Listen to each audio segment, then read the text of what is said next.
All right, so we are on week 4. How are you feeling? Feeling good, feeling good. Still going strong. Okay, excellent. So it actually came around really fast because we did start to post these videos. And so once we made them and edited them, all of a sudden it's Saturday already. And we're like, we need to do another video. So this past week went by really fast. Just mind you, my name is Natasha RoMe and this is Eric. And Cultured Kingdom is for personal and professional development while also making sure you're recharging and having fun. And these are aggressive changes that we're making in our lives to break down barriers, turn our lives around for the better and have a better quality of life. And if you're starting with this video, this is week number 4 of our carnivore diet. And one of the quotes that I mentioned in the first episode is for change is when the pain of staying the same is greater than the pain of change or wanting to change or not wanting to change or avoiding it, right? So when the pain of staying the same is greater than the pain of change, that's when transformation can happen. So with the carnivore diet, we have lost we've been having a daily visual of us losing pounds, but now that we're on week 4, what have you found? For me, I'm starting to notice that I've actually plateaued a little bit, and I'm now at 228, and that's basically where it stayed with 228, 227, and goes back to 228. So that's so far in the experience. And so just to remind our viewers, since week 1, he's been losing a pound a day, but now we're plateauing where we're at. And so same with me, I'm like staying at 123 for a whole week.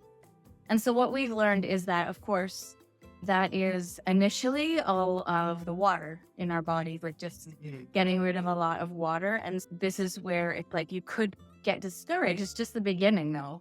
This is a long haul type of diet. If you really want results, you got to stick with it. And now we have to consider, okay, what's been going on? How are we following this? What exceptions are we making?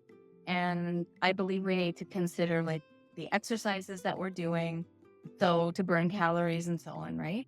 Yeah, I definitely need to be more active or to keep going with the activity, because from here on, from what I've come to understand is that the body has been changing your metabolism to actually draw its energy from a different source and not from the sugars and the carbs. Right. So from here on, though it may be discouraging for a short little bit of time with just being plateaued, it's just all the adjustment that your body's going through. Yeah, because we like seeing the scale go down. And then all of a sudden, like, oh, why isn't it moving? So it's almost like you just want it to automatically do its thing without us having any effort. So the effort, we would say, is from our past videos too. The work we're doing is sticking to our restrictions so that we have eliminated things that cause us harm and sticking to that. And then battling cravings and temptation. And something that you have actually recently gone through as well.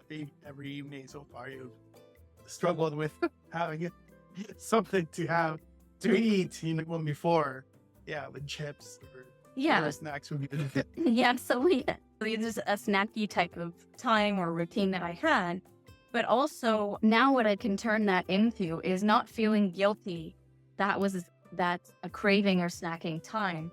What I can turn that into is, okay, I'm on this diet. I've stuck with it for 4 weeks. And now what I can say is I'm still hungry. I'm just simply hungry because I don't have any guilt of eating wrong things. I'm not eating sugary things. I'm not eating, processed things or carbs, right?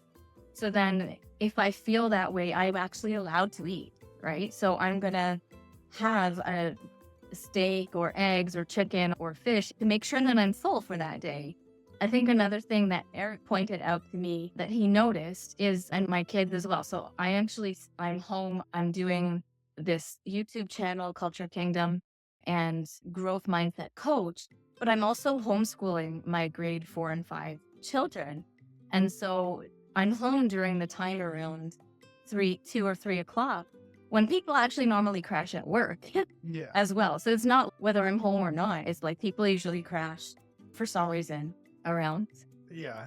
Maybe after, just Similar after lunch or something like that, then people tend to be digesting. But then the crash comes because of all the sugar levels and everything else just begins to die down. Yeah, and then you might need like a coffee at that time, or you might feel like you need like a pick me up at that time, or that you want to just go to sleep, right? And so there were times with other health issues in my life where I did actually end up taking naps, which was like, I feel like I'm missing the whole world before I take a nap. Like, I don't want to take a nap.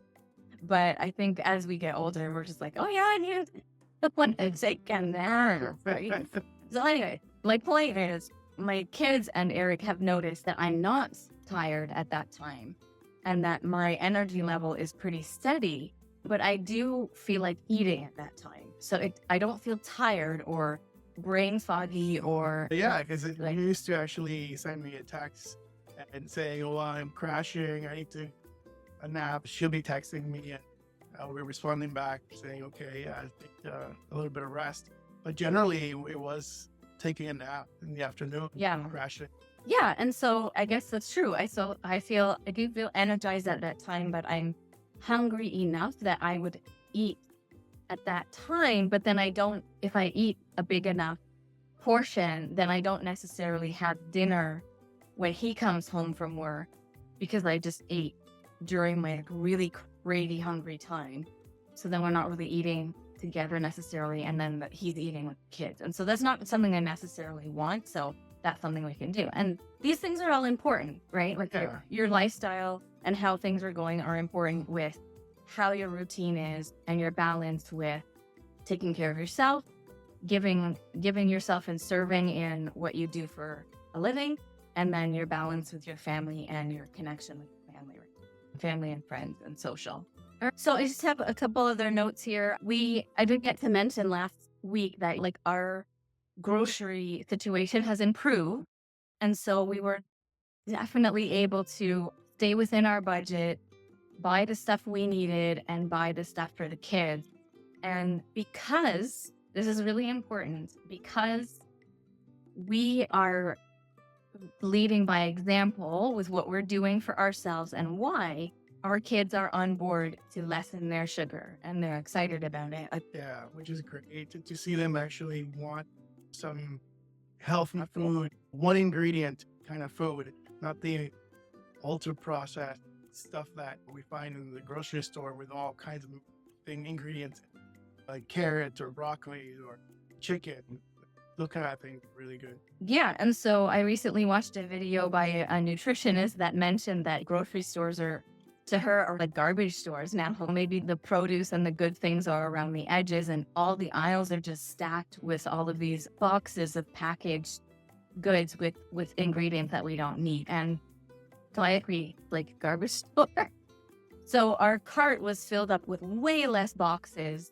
So it was really just cereal and maybe a couple of bars, but it was almost like they were doing the grocery and they were picking really great things. That's true. Yeah. Because all we're basically looking at the very most for ourselves would be the meat. So that they would actually go down the aisles and choose for themselves exactly what they wanted. And we made sure that to inform them, okay, this is healthy for you. And they would actually themselves picking the good things. And because we're a foodie family, I've had a good upbringing with like cooking and baking, that we can also bake our own treat, and then we would know what's going in, right? Yeah. So that's for what is going on for the groceries. And of course, we got bacon, so that's really exciting. And then the bacon fat actually adds flavor to anything other meat that we're cooking. So we could cook the steak in bacon fat and butter, and then that would add some of that flavor. And I really just wanted to share that because it's exciting to add flavor and trying new things. So we are looking forward to sharing our food pictures and what we're eating and some recipes that we're trying. And which also leads to you wanted to talk about the importance of your relationship with food. And so maybe you found that beforehand you were talking about like your relationship with food was unhealthy. And then leading up to our friend who helped you start a food journey.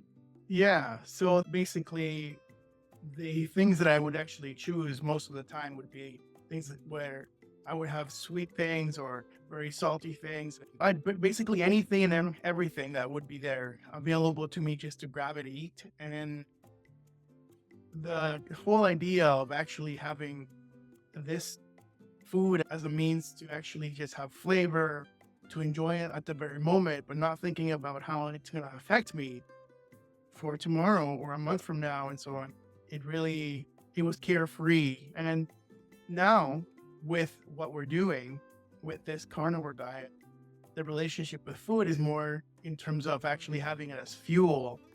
Yes, things are tasty with the steaks and the fat and so on that allows it for that flavor to come out, and a little bit of salt and that sort of thing. But it's more a healthy way of looking at it in terms of actually having it as fuel for your body, for your brain, everything else internally your within. function. That's how it functions, definitely.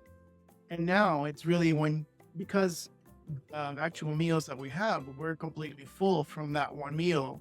And then when there's no cravings for most of the time throughout the day, I feel full. And so that relationship again with food is in terms of it being fuel. When I'm hungry, because I do need it, it's no longer just grabbing anything that's available. Yeah, and I remember we talked about how excruciating it is when you do something like that. Take a piece of cake or a brownie, or he likes tiramisu and things, and taking something like that and then saying that you're going to the gym, then you realize when you look things up how hard you have to work, just like the ratio of how hard you have to work just to work off that tiramisu, right? Yeah.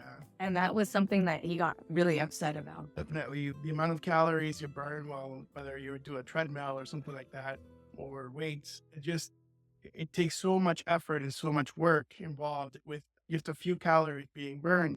And literally you can just have one sitting of one cookie and then that's all wasted. That's how I felt.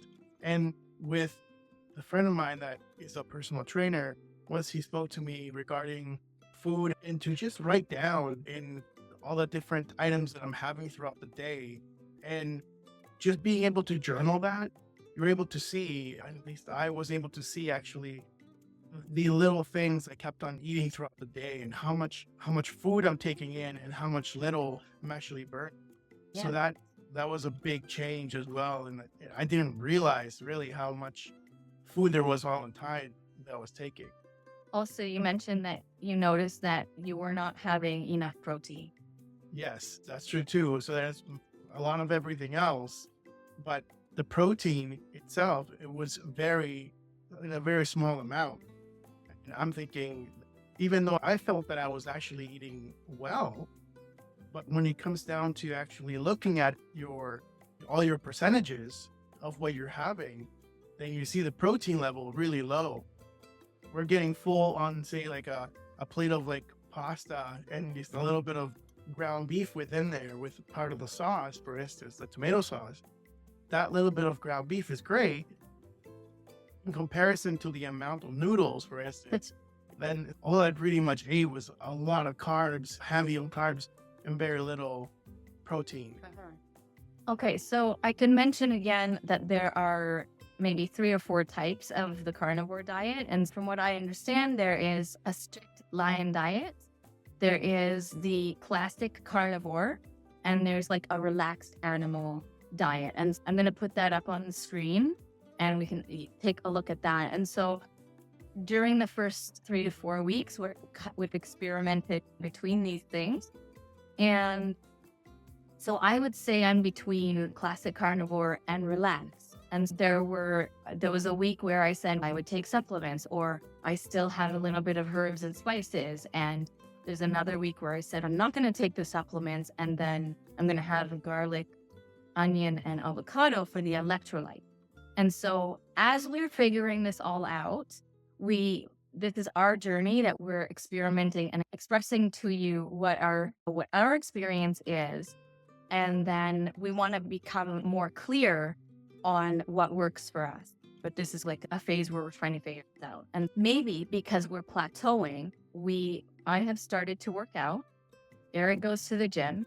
We're going to see how that goes, as well as possibly just doing the lion diet for like the lion carnivore for a week or so and see if that helps us to continue with losing a pound per day like there was. There are other sources where people have gone through this before and other doctors as well who have been through this. And there could be stages that we are learning to understand about. And we want to make sure that we're not being discouraged and that we're learning as much as we can to keep going and reaching our goals. And so I believe that I need to have a bit more activity for myself and a bit more physical activity, as well as I could try to, because I didn't actually start with the complete restriction of the lion diet.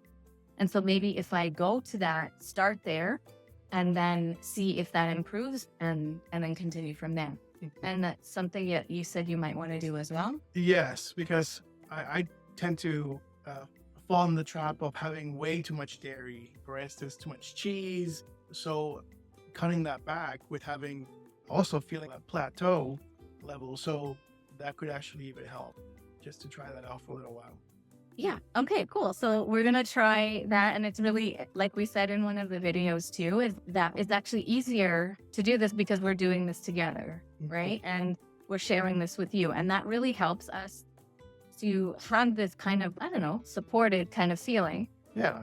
Teamwork kind of thing. Yeah, and teamwork. And so you feel more motivated, right? And so motivation comes from starting something and then seeing the action, seeing the little actions, and then we're cheering each other on and making this work. So, and it's also impacting our family in a positive way. And yeah, so that is our week 4. And as soon as you know it, it's going to be week 5, and we have lots more to talk about with food and exercise and what we're eating. And we'll throw up like a before picture and where we're at right now. But if it's not significant enough, like we'll put that together for you, because that's what we look for, right? Yeah. When we search for this, we look for what people are eating and what happens during this time, during the stages, what are the results, what are things that it heals, and the before and afters, right? That's probably one of the first things we look for. And we're hoping to see that pretty soon. And yeah, so if you have any questions or anything that you would like us to cover, then just drop a note in the comments and we will find that out for you. And yes, please subscribe to our channel. We are happy to do this and grow our channel, grow our family, make some positive changes, and encourage you to do the same. And if you are actually in a carnivore diet as well, let us know. And we're glad to have maybe some pointers from you. Excellent. Thank you. We'll see you next week. Bye.